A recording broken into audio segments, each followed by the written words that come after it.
السلام علیکم و رحمت الله و برکاته. خوش آمدید به درس های عربی، لسان عربی.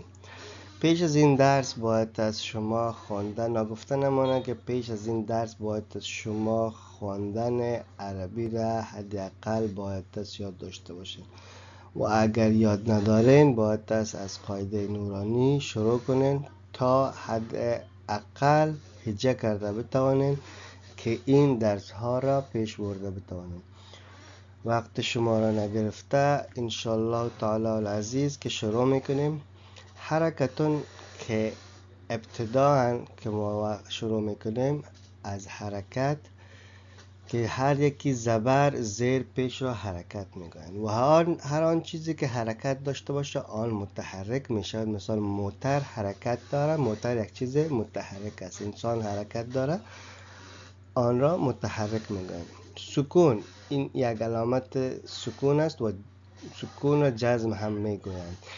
یعنی حرف که بالای خود سکون داشته باشد ساکن میشه. همانطور که هر چیزی که بالای خود حرکت داشته باشه متحرک میشه. هر آن چیز کلمه که سکون داشته باشه آن ساکن میشه.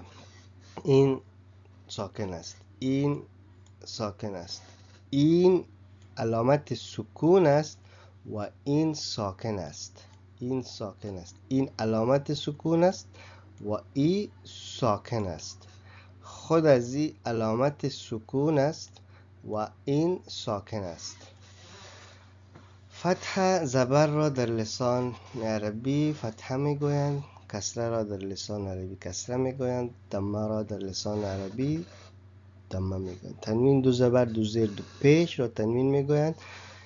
چیز درس کدام مشکلی نیست. باز هم اگر مشکل داشتن در گروپ شیر کنید که ما بتوانیم که مشکل یکدیگر را حل کنیم و انشالله تعالی العزیز که در آینده این درس ها ما را کمک میکند. و السلام علیکم.